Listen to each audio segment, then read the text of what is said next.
may I request all of you to join me in offering our very best wishes to Sri Nara Chandrababu Naidu Garu, who today completes 4 decades of public service.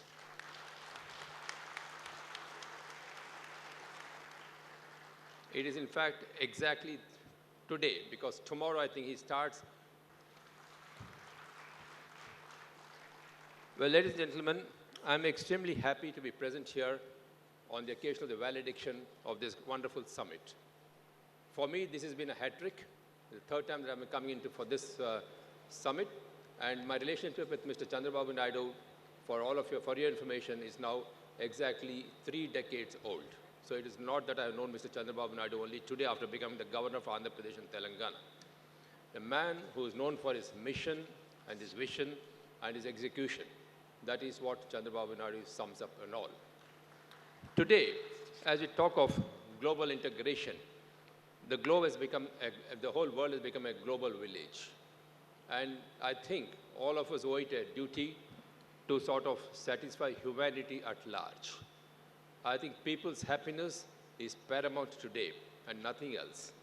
Business interests certainly, collaborations certainly, but I think the underlying emphasis should be on people's happiness, and that is why these summits, these various partnerships, these various signatures of various memorandum of understanding is all being done basically to bring about the people's happiness and increase their level of living. In fact, of time, sooner than later, in the complete abolition of this terminology called below poverty line.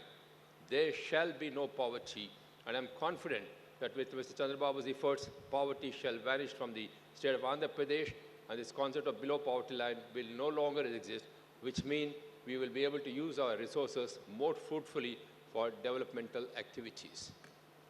Ladies and gentlemen, the Honorable Prime Minister has given us his vision of New India 2022. And we are looking at Andhra Pradesh also from the same angle of a new Andhra Pradesh by 2022. What is a new India, new Andhra Pradesh really mean? And why is it that we are all requesting you to come and invest here in Andhra Pradesh? The basic requirement for anybody to come in is the infrastructure. When you look at infrastructure, we look at road connectivity. We have excellent road connectivity within the state. We have national highways. We're looking at rail connectivity. We're looking at airport connectivity, the port connectivity. We have the longest coastline available here. And we are also looking at inland waterways to be utilized for purpose of transportation. So that is where I find the infrastructure as far as the state of Andhra Pradesh is concerned. Here we have it laid out before you. The second most important aspect that one would look at is communication. Because ultimately, you will have to communicate with each other, and that is where I think we have the internet connectivity extremely well served in the state of Andhra Pradesh. And apart from internet connectivity, one of the things that must be worrying many of you is the security of communications. We are conscious of the fact of the security of communications, and therefore we're looking at cryptography as a major thing, and so security of communications will certainly be taken care of. The third aspect that everybody will be looking at is the ease of doing business. How easy is it to really come into Andhra Pradesh and invest? When you look at ease of doing business, ladies and gentlemen, may I tell you, the state has figured at the #1 slot in the country in the ease of doing business. When I say ease of doing business, it is not just coming and investing. It is because it is apart from the ease of doing business, it is also the friendly nature of the people with whom you are transacting business. I think the friendliness is also very important because everything cannot be just business. Life cannot be a business, it cannot be commerce. Life has to be life because you are dealing basically with human beings, and you will realize that this is a state which is known for its friendliness. So the investment climate is very friendly, the investment procedures are very friendly, and the ease of doing business is very friendly, and that is why we are sort of requesting you all to come and invest here.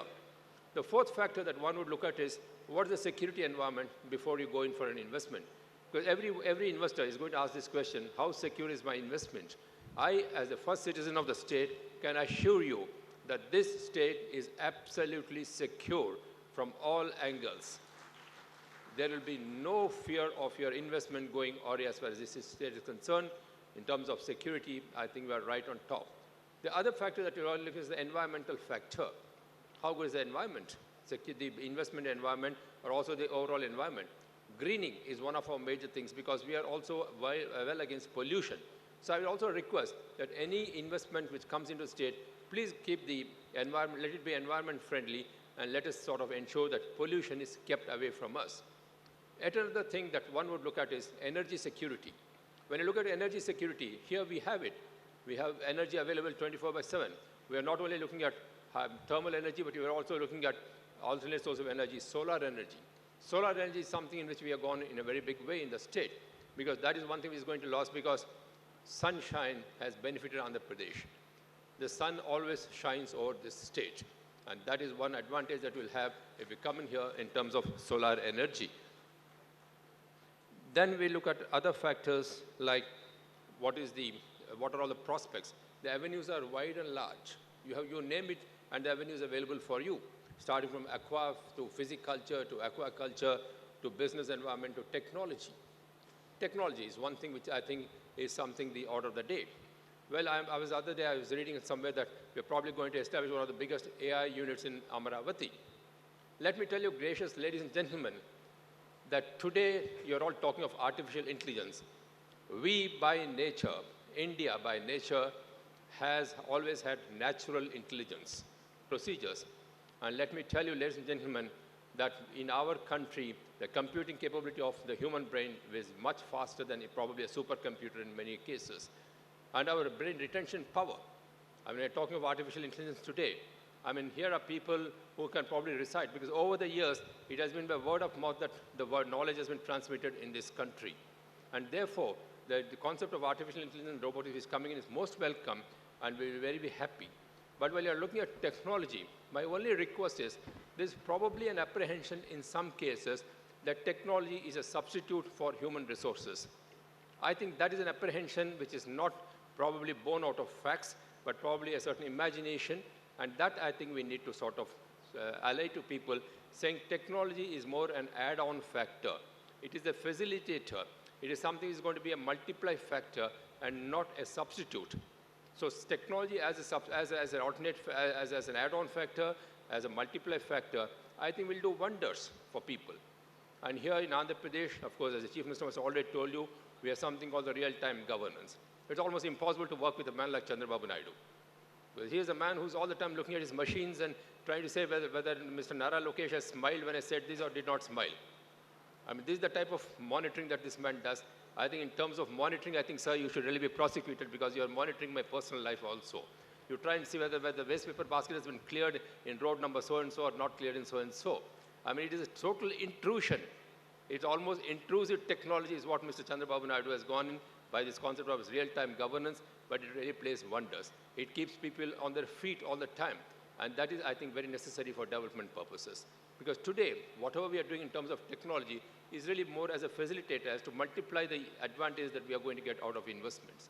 So, gentlemen, I would like to tell you that these are the great advantages that you will have in Andhra Pradesh, and you are most welcome to come here and invest. Because you will find that your investments will grow by the year. I would like to repeat a small quotation of Swami Vivekananda, who, while explaining the meaning of association, said, I quote, a raindrop from the sky, if it is caught by clean hands, is pure enough for drinking. If it falls into other places, it goes into waste. If it falls on a hot surface, it will evaporate. If it falls on a lotus, it will sort of shine like a pearl. And finally, if it falls on an oyster, it becomes a pearl. The drop is the same, but it is the existence of association that matters. And that is where I think Andhra Pradesh comes in. Whatever you drop in here, ladies and gentlemen, let me tell you, it will become a pearl. It will not evaporate. It will not be just pure drinking water. And that is the greatness of Andhra Pradesh.